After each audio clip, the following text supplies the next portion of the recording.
বর্তমান বিশ্ব প্রযুক্তির উপর যতটা নির্ভর হচ্ছে, সম্ভাব্য হ্যাকিংয়ের ঘটনা ততই বৃদ্ধি পাচ্ছে। আমরা অনেকেই হয়তো হ্যাকিং বলতে শুধু ব্যক্তিগত তথ্য চুরি হওয়াকেই বুঝি।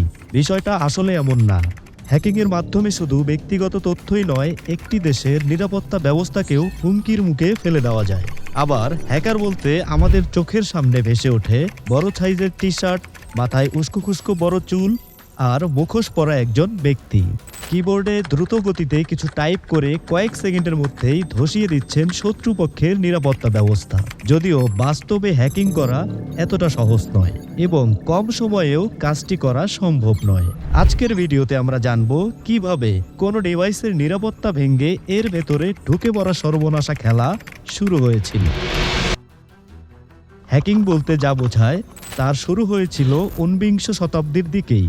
1870 সালের দিকে যুক্তরাষ্ট্রে অল্প বয়সী কিছু ছেলে মেয়ে সেই দেশে সদ্য স্থাপিত ফোন সিস্টেমকে নিজেদের নিয়ন্ত্রণে নেওয়ার কৌশল বের করেছিল। তখন বেল টেলিফোন কোম্পানির সুইচবোর্ড অপারেটররা টেলিফোনের কলগুলো নিয়ন্ত্রণ করতেন। অনেক সময় তারা ইচ্ছা করেই কলগুলো কেটে দিতেন বা কলগুলোর গন্তব্য পরিবর্তন করে দিতেন। বলা যায় এখান থেকেই শুরু হয়েছিল হ্যাকারদের যাত্রা। এখন যার কথা বলবো তাকেও ধরা হয় একেবারে প্রথম দিককার হ্যাকারদের একজন। তার হ্যাকিংয়ের ঘটনাটি যথেষ্ট চমকপ্রদ। 1903 সালের জুন মাসের কোনো এক বিকেলে বিখ্যাত পদার্থবিদ জন ফ্লেমিং লন্ডনের রয়্যাল ইনস্টিটিউশনে একটি যুগান্তকারী আবিষ্কার জনসম্মুখে প্রকাশ করার প্রস্তুতি নিচ্ছিলেন। প্রকৃতপক্ষে এই আবিষ্কারটি ছিল তার শিক্ষক আরেক বিখ্যাত বিজ্ঞানী মার্কনি, যাকে আমরা রেডিওর উদ্ভাবক হিসেবে চিনি। ওই সময়ে তিনি বেশি দূরত্বে কোনো রকম তারের সাহায্য ছাড়া কিভাবে মোর্স কোড বার্তা পাঠানো যায় তা নিয়ে কাজ করছিলেন। তিনি ইংল্যান্ডের কর্নওয়ালের ক্লিফটপ স্টেশন থেকে প্রায় 300 মাইল দূরে লন্ডনে ফ্লেমিংয়ের কাছে সংকেত পাঠানোর প্রস্তুতি নিচ্ছিলেন। ঠিক এই সময়ে লন্ডন থিয়েটারে স্থাপিত প্রাপক যন্ত্রটি কিছু অদ্ভুত বার্তা গ্রহণ করতে লাগলো, যেগুলো আসলে মার্কনি পাঠাননি। এই শব্দগুলো বারবার আসছিল। মূলত এটি মার্কনিকে সবার সামনে ব্যঙ্গ করার জন্য পাঠানো হয়েছিল। তখন পরিষ্কারভাবেই বোঝা গিয়েছিল যে তাদের সিস্টেম হ্যাক করে সেখানে বার্তা পাঠানো হয়েছে। কিন্তু কে ছিলেন এই হ্যাকার?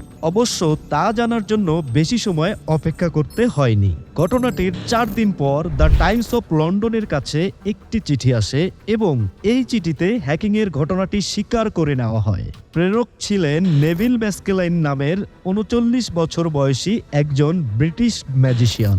ঘটনা এখানেই শেষ নয়। ম্যাস্কেলাইন আসলে মোর্স কোড ব্যবহার করতেন ম্যাজিক দেখানোর কাজে। 1900 সালের দিকে তিনি ভূমি থেকে 10 মাইল উপরে একটি বেলুনে তারবিহীন বার্তা পাঠানোর প্রক্রিয়া আবিষ্কার করেছিলেন। পরবর্তীতে মার্কনি এই আবিষ্কারের পেটেন্ট করে ফেলায় ম্যাস্কেলাইন হতাশাগ্রস্ত হয়ে পড়েন। তাই মার্কনির বিরুদ্ধে প্রতিশোধ নেওয়ার এরকম মোক্ষম সুযোগ তিনি হাতছাড়া করেননি। এর পরের ঘটনাটি 1937 সালের দিকে, দ্বিতীয় বিশ্বযুদ্ধের সময়। সেই সময়ে গোপন বার্তা পাঠানো হতো সাংকেতিকভাবে, আর এজন্য ব্যবহার করা হতো এনিগমা মেশিন, যার কোড কোনো একটি বার্তাকে এনক্রিপ্ট করত।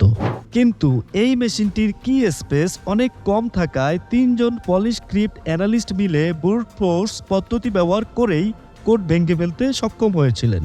ব্রুট ফোর্স হলো সবগুলো কম্বিনেশন একসাথে চেষ্টা করে দেখা। এই পদ্ধতি সঠিক ফলাফল দেয়, কিন্তু সার্চ স্পেস বড় হলে ব্রুট ফোর্স সম্ভব নয়। পরবর্তীতে অ্যালান টুরিং একটি কার্যকরী যন্ত্র তৈরি করেন এই কোড ভাঙার জন্য, যার নাম বম্বে। তার এই যন্ত্রটি দ্বিতীয় বিশ্বযুদ্ধের সময়ে জার্মানদের এনিগমা মেশিন ব্যবহার করে পাঠানো বার্তা উদ্ধারের কাজে ব্যবহার করা হতো। এই ঘটনা নিয়ে হলিউডের একটি বিখ্যাত চলচ্চিত্র আছে, যার নাম দ্য লিমিটেশন গেম। অ্যালান টুরিংকে বলা হয় তত্ত্বীয় কম্পিউটার বিজ্ঞান এবং কৃত্রিম বুদ্ধিমত্তার জনক। তার তৈরি বম্বে মেশিনের কারণে তিনি ইতিহাসের সবচেয়ে গুরুত্বপূর্ণ হ্যাকারদের একজন। সেই সময়ে ডাটা সংরক্ষণ এবং প্রসেস করার জন্য ব্যবহার করা হতো পাঞ্চ কার্ড। সে সময় কম্পিউটারগুলো ডাটা ইনপুট নিত এবং আউটপুট দিত এই ধরনের কার্ডের মাধ্যমে। হিটলারের নাৎসি বাহিনী ইহুদিদের অবস্থান জানার জন্য এক ধরনের পাঞ্চ কার্ড ব্যবহার করত। আর তা হ্যাক করতে সক্ষম হন ফ্রান্সের একজন কম্পিউটার বিশেষজ্ঞ। এভাবেই ধীরে ধীরে শুরু হয়েছিল হ্যাকিং সংস্কৃতির। যুগ বদলেছে, সময় পাল্টেছে, সেই সাথে পরিবর্তন হয়েছে হ্যাকিং এর জগৎ। হ্যাকাররাও অবলম্বন করছেন ভিন্ন ভিন্ন সব পদ্ধতি। হ্যাকিং এর মতো অবৈধ কাজগুলো ইন্টারনেটের যে অংশতে হয়ে থাকে সেই অংশকে বলা হয় ডার্ক ওয়েব। শুধু হ্যাকিংই নয়, পর্নোগ্রাফি, চোরাগোপ্তা হামলা, অস্ত্র চালান এবং অবৈধ লেনদেনও হয়ে থাকে ডার্ক ওয়েবে। কিন্তু কি এই ডার্ক ওয়েব? এ সম্পর্কে আমরা আমাদের চ্যানেলের আগের ভিডিওতে বিস্তারিত আলোচনা করেছি, আই বাটন থেকে ভিডিওটি দেখে আসতে পারেন। সর্বোপরি হ্যাকিং একটি 3 অক্ষর বিশিষ্ট শব্দ হলেও এর ব্যাপকতা এবং বিশালতা মহাসাগরের মতো। অন্য কোনো ভিডিওতে আমরা এ বিষয়ে আরো বিস্তারিত আলোচনা করব। সে পর্যন্ত আমাদের সাথেই থাকুন। ধন্যবাদ।